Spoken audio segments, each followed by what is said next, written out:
You'd be grateful to that truck driver. He might have brought your toilet paper that you were hoarding last year.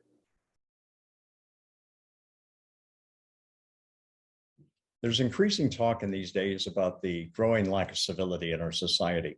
And that's perhaps probably no more apparent than when we're out on the road, especially out on the freeways. Everyone else on the road is an idiot. And from their perspective, we're the idiots on the road.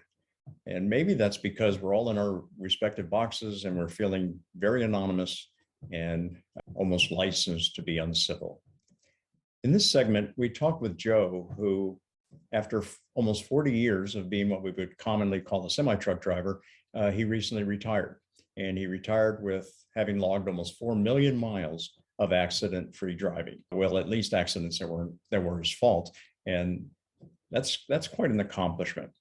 And Joe lets us know about the cost to the life of the trucker, that anonymous trucker sitting in the cab of that 80,000-pound rig on the freeway, the rig that's making us crazy. Joe says some interesting things about the guy sitting up in that rig. What do you wish that four-wheel drivers would remember about semis or think about regarding semis?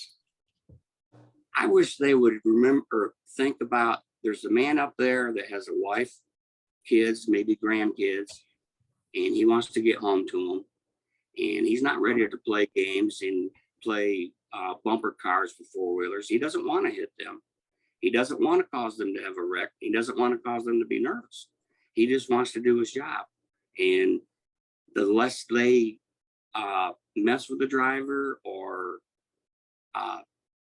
try to play close calls with them, it's better for everybody. I mean, nobody likes to sit behind a wreck because someone's tangled and the whole interstate shut down.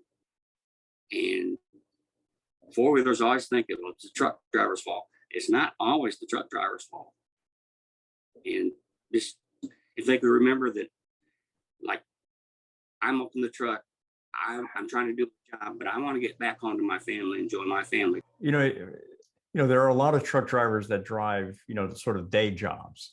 They go in the morning and they're gone all day, and they could be they might as well be in an office or at a warehouse, but they're out on the road, and then, they come home to the family at night. You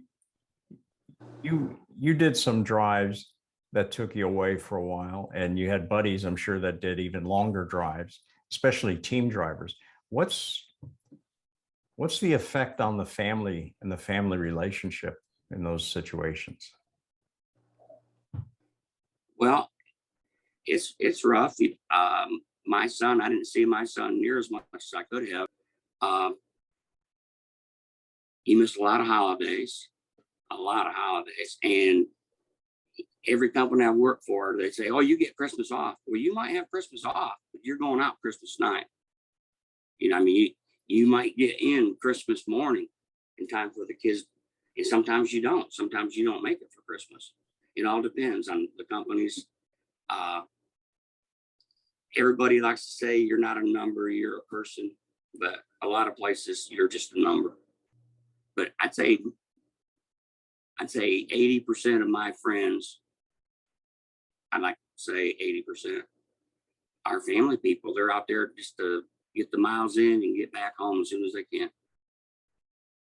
It makes your home time more precious, put it that way. But yeah, I enjoyed my home time. I loved my home time. I didn't like getting home on a Sunday morning and having to go back out Sunday night. I don't think most of the public understands just how difficult a job it is, not just technically driving the thing and driving the truck in the cities and the regulations and all that, but just the toll it takes on each truck driver's family and family relationships. I don't think people have any understanding of that. Yeah. I have to say this for my fellow truck drivers, even though I'm retired, people need to remember whatever they sit on, read, eat, drink, drive, the truck driver brought it to them. And truck drivers have worked their asses off through this pandemic and done things, putting their lives at risk to get the loads out there. Like my friends at the company I've left, they're still out there working. They're putting themselves at risk of getting COVID just so things can get out there. I mean, they don't have the option of being laid off because it's unsafe. They've got to do it. So if anybody wants to talk about heroes, talk about our military and truck drivers, because if it wasn't for the truck drivers, people wouldn't have nothing to eat.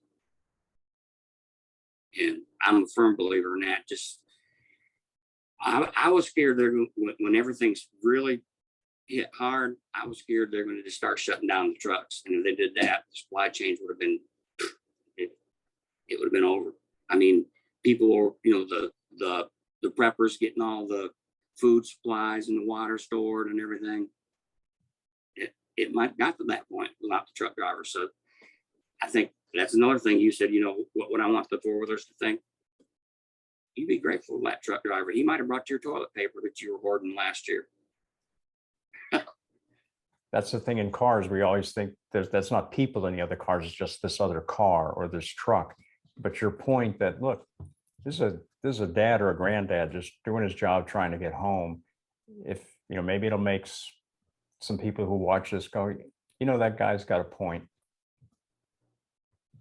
And truck drivers, there's some ornery truck drivers out there too. That everybody has a bad day. No day's perfect. But I think if we all just tried to get along, that would help a lot.